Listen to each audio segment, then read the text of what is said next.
আমাদের জামাতের নিবন্ধন বাতিল করা হয়, সেদিন তাকে গ্রেপ্তার করা হয়েছে। আজকে সেনাবাহিনী প্রধানের আদেশে আজকে তারা মুক্ত হবে। আমরা সৈয়দপুরবাসী আমরা তাকে প্রাণপ্রিয় নেতাকে নেওয়ার জন্য আমরা সকাল 11টা থেকে অদ্যাবধি আমরা এখানে আছি।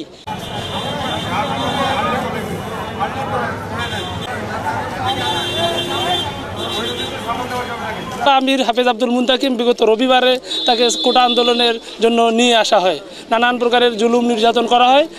আজকে আমরা ওনার মুক্তির অপেক্ষায় সবাই আছি, সৈয়দপুর উপজেলাবাসী এবং সকল উদ্বুদ্ধ ছাত্র এবং সংগঠন সকল দায়িত্বশীল সবাই ওনার অপেক্ষায় মুখী। আমাদের এই প্রাণের নেতা, আমাদের এই প্রাণপ্রিয় অভিভাবক আমাদের কাছে ফিরে আসুক।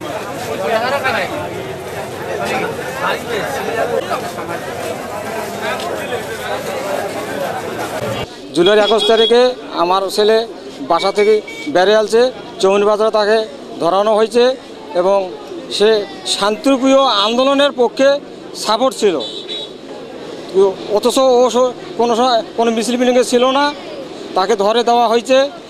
আজকে আমার ছেলেকে দেখছি, এর আগে দেখার এত চেষ্টা করছি, কোনো পরিবেশ তৈরি হয় নাই, ও দেখতেও দেওয়া হয় নাই। আজকে আমার ছেলেকেও দেখছি এবং আজকে আমার ছেলে জামিনে মুক্তি হবে। আমার কাছে খুব ভালো লাগতেছে। আজকে আমরা চৌমনি বাজারে আমরা আনন্দ মিছিল করব।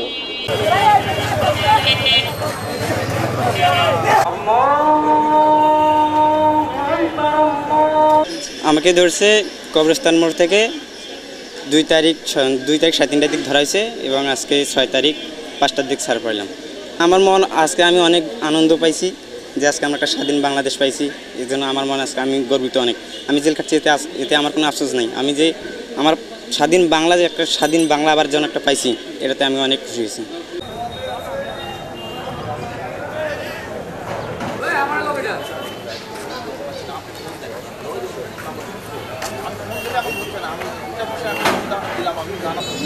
কত কিছুই করেছে।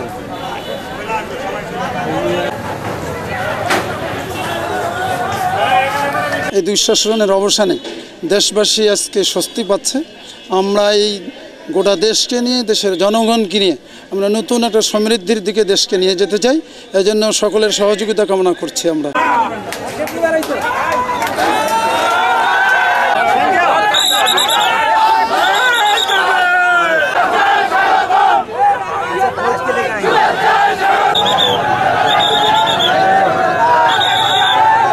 বৈষম্য বিরোধী ছাত্র আন্দোলনে করতে যে সারা বাংলাদেশে ছাত্রদের ওপর যে জুলুম নির্যাতন হয়েছিল, তারই পরিপ্রেক্ষিতে নীলফামারী সদর থানায় 3টি মামলা এবং সৈয়দপুর থানায় 3টি মামলা রেকর্ড হয়েছিল।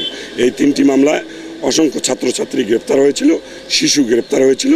শিশু আসামিদেরকে ইতিমধ্যেই ছেড়ে দেওয়া হয়েছে বেশ কিছুদিন আগে, সরকার পদত্যাগের আগে। আর আজকে এ পর্যন্ত 65 জনকে বিজ্ঞ আদালত থেকে আমরা জামিন করতে পেরেছি। প্রিয় নাম্বার সেট করে বিকাশে সেন্ড মানি করুন ফ্রি।